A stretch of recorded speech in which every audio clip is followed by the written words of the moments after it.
As soon as I opened the door to the Rock Cod Cafe, I knew I had guessed right.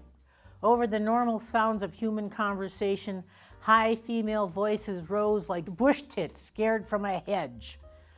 I told the waitress I was with the noisy table, took the menu she handed me, and started across the main room toward the porch. In 2005, the actual town of Cowichan Bay was a strip of cottages and small businesses catering to tourists and the folks who moored their boats at the marina. They had a kayak rental, whale watching tours, gift shop, bakery, hardware store, liquor store, museums, and a restaurant. There was even an equipment shed for the Dragon Divas, the local breast cancer survivor dragon boat team. The whole works was stuffed into a narrow strip between the bay and the highway.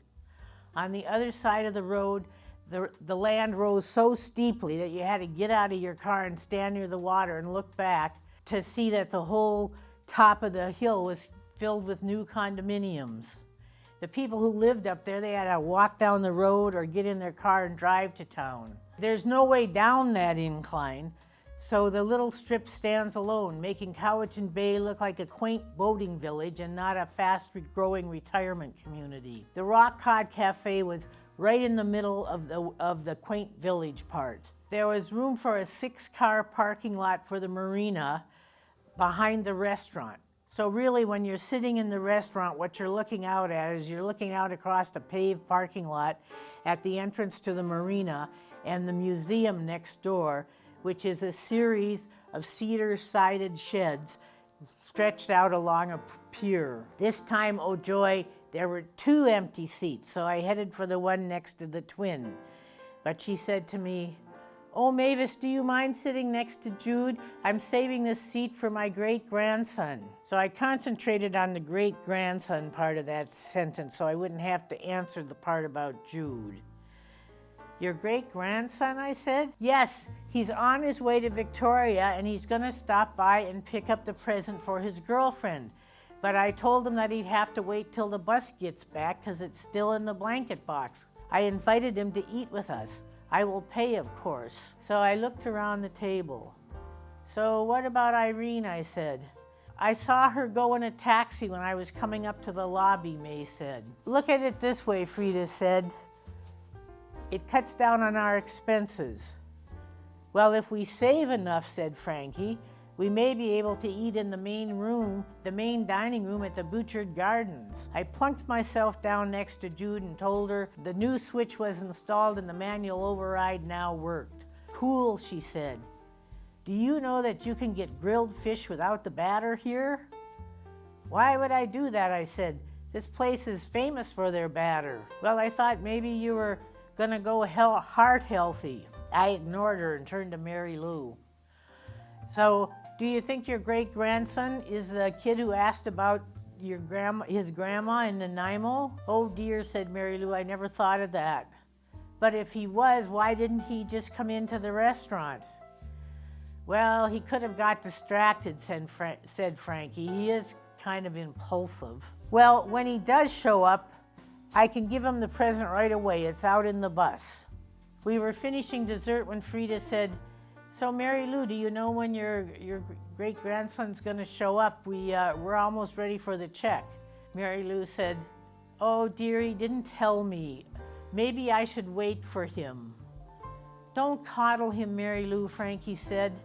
"He knows where we're staying. If he can find the restaurant, he can find the hotel."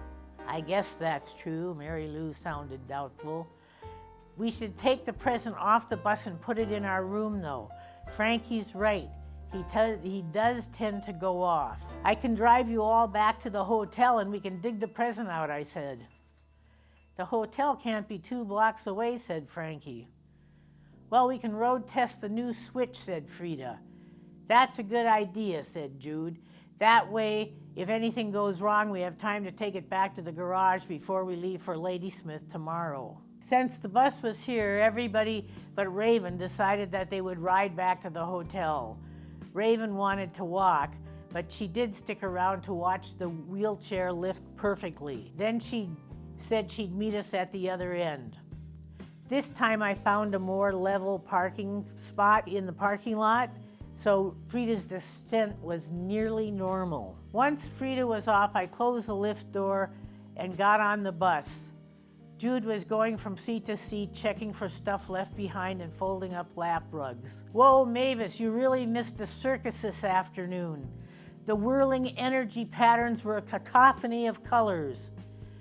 Amaryllis talks about this all the time, but I never really got it until now. She plopped herself down into a bus seat. Oh no, not Amaryllis. Jude discovered Amaryllis in the 70s when we were living together. Amaryllis's New Age color theory blew Jude's mind. She thought it was the greatest thing since Gertrude Stein. She applied it to everything in her life. Apparently, I was a twirling ball of sangria and amethyst. I like sangria. I so did not want to hear about her afternoon in Amaryllis speak. This did not stop her. After an endless string of woes described in colors that could only be seen under black light, she says to me, she switched from tragedy to comedy. You should have been there, Mavis. Frankie suggested everyone just take what they could carry and the rest would be delivered to their rooms. Bunny said, I need my medication. Frankie, dry as a martini, says, surely you can still carry your medications in one trip. That was funny. She ended up with, the next time one of us has to go off and the other one has to stay with the group, you're it. I considered the we have history stare, but decided now was not the time. So I guess everybody has their stuff, right? Where's my pack? I put it in our room. We're on the ground floor, right next to the swimming pool and the exercise room. And our patio doors open right onto a grassy lawn that leads down to the beach. Stunning view. I'm gonna take pictures so I can paint it when I get home. Amaryllis's mind is gonna be blown. Well, that should make up for the afternoon you had, I said. Don't push it, she said. She heaved herself out of the seat and started toward the back door. I'll lock the back. Then I'm checking out the vending machines. I need junk food. So I'm sitting in the driver's seat, trying to get up the energy to get out of the bus, when I remembered that I had to take the present in too. So I rummaged in the blanket box and got the present out. But it was bulky, so I had to rest it on the steering wheel, and then I had to wiggle myself into the driver's seat, and then I had to open the door, and then I had to turn so I could put my feet on the ground, and then I had to move the thing so that it was braced against the door, and then I had to stand up and push down the... Why is everything so difficult? Anyway, I'm halfway across the parking lot, and I stop to get a better grip on the present. And I look up, and there are the stars. Living in the city, I forgot about the stars. I was amazed at how many stars I could see, even though there were clouds in the sky. I recognized a constellation I knew, but I couldn't remember its name. And as I stood there, that kind of feeling of infinity flowed over me. And it heightened the sense of the breeze on my skin. It alerted my ear to the silence. It was a beautiful moment. I wished it could last forever. It lasted 3 minutes. As soon as I opened the door to the lobby, I knew there was trouble. The twins with identical tense faces were hovered around a young man who looked like he could have been a sumo wrestler in another life. In fact, he looked like he would have welcomed another life, any other life at this particular moment. He had the phone receiver to his ear as he was listening, and I could tell that the news was probably not good. Behind him, I could see the storage room door open, and I could see Bunny scrabbling on the floor, picking up her clothes and putting them in a suitcase. And May seemed to be surrounded by a bunch of upturned shopping bags and torn Christmas paper. Her face was shot with anger and wet with tears. She was mumbling to herself. I don't know what she was saying. I think it was probably Mandarin. Anyway, I rushed forward to the desk. Then I could see Raven stoically picking up medical supplies off the floor and putting them in a bag. Frida sat in her chair inside the door. She had her elbow on the armrest so she could rest her head in her hands. "What happened?" I said. Before anyone could answer, the sizable and unhappy young man hung up the phone. "The manager is on his way," he said. "He wants you to make a list of all the things that are missing before he calls the RCMP. "I'll tell the others," one twin said. She headed around the reception counter and went into the storage room, leaving the other twin to fill me in. "Oh dear," she said, and I guessed Mary Lou. "When we went to dinner and this young man was putting in a load of laundry, someone broke into the storage room and went through all our luggage. I couldn't have been gone 15 minutes, the young man said. They tore open May's Christmas presents," Mary Lou continued, "and they scattered Frida's medical supplies all over the floor. What could they have been looking for?" "Good question." I headed toward the storeroom.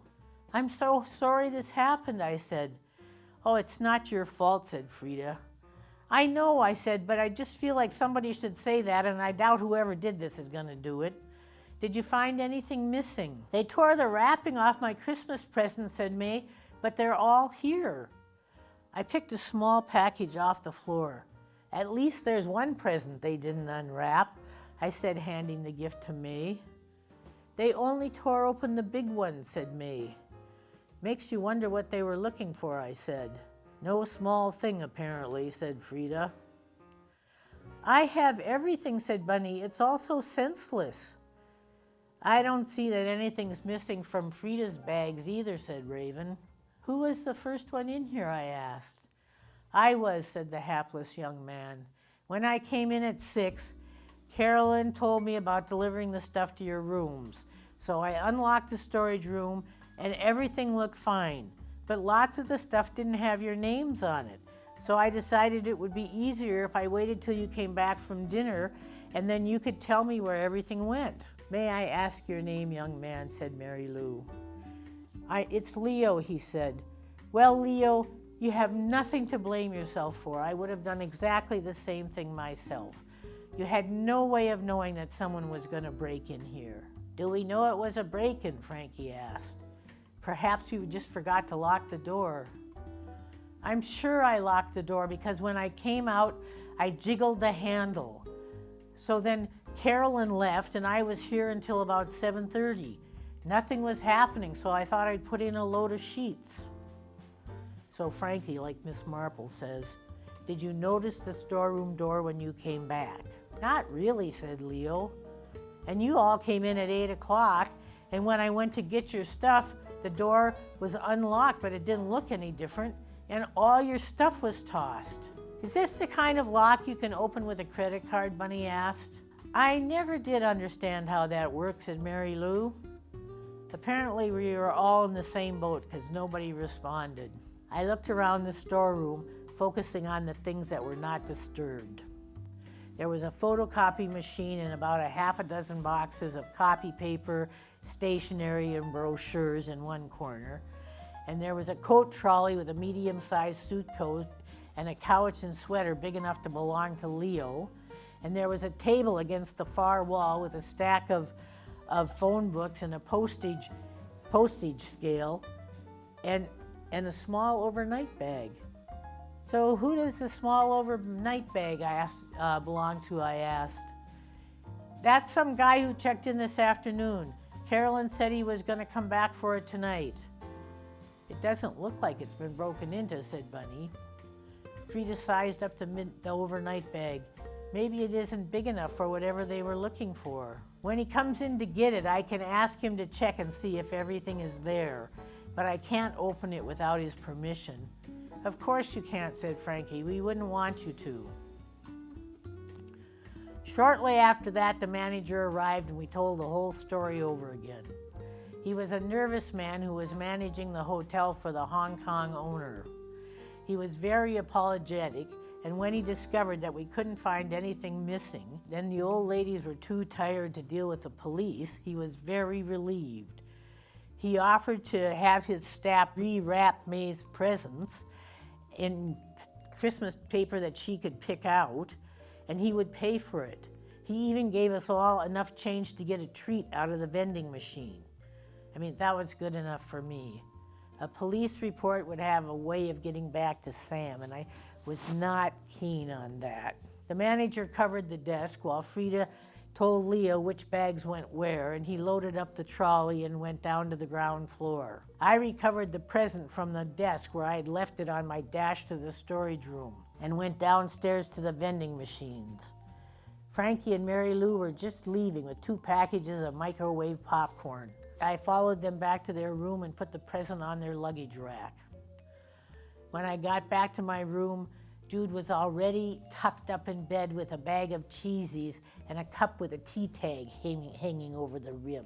"Where the hell have you been?" I asked. Jude looked at me quizzically. "I went out to look at the bay, stopped by the vending machines for sustenance, and retired to my bed where you see me now." "Well, you missed a hell of a row in the lobby. The storeroom was broken into and the old lady's bags were ransacked." "You're kidding. Are they all right? What was taken?" "I'm not kidding. While you were up here stuffing your face, I was dealing with their worry and trying to figure out what was taken. If I knew you were up here, I would have called you to come down and help." "Well, and I would have come. Calm down and tell me what we need to do now." "Fortunately, nothing. We couldn't find anything missing and the old ladies had gone to bed."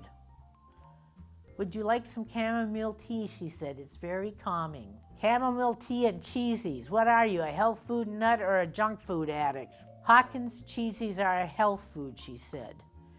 "And besides, they're orange, and so am I. You know, creativity, enthusiasm, sexuality, fun. Flaky, harebrained slapdash," I added as I grabbed my pajamas and headed for the bathroom. "You are so purple," she shouted after me, "and not in a good way." I wasn't going to argue with that.